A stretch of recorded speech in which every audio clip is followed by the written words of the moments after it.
বিসমিল্লাহির রহমানির রহিম। বিরতিহীনভাবে ৬০টি রোজা রাখতে সক্ষম না হলে ৬০ জন মিসকিনকে তৃপ্তির সাথে ২ বেলা খাওয়াতে হবে, অথবা একজন মিসকিনকে ২ বেলা ৬০ দিন খাওয়াতে হবে, অথবা ৬০ জন মিসকিনের প্রত্যেকে একটি করে সদকায়ে ফিতর পরিমাণ মাল বা নগদ অর্থ দিতে হবে। ফতোয়ায়ে আলমগীর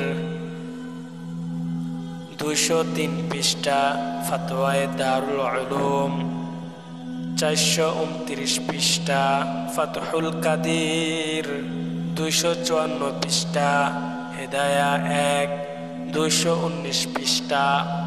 আল্লাহ পাক রব্বুল আলামিন আমাদের সবাইকে বিরতিহীনভাবে ৬০টি রোজা রাখতে সক্ষম না হলে এই বিষয়ের উপর আমল করার তৌফিক দান করুন। আমিন ইয়া রাব্বাল আলামিন।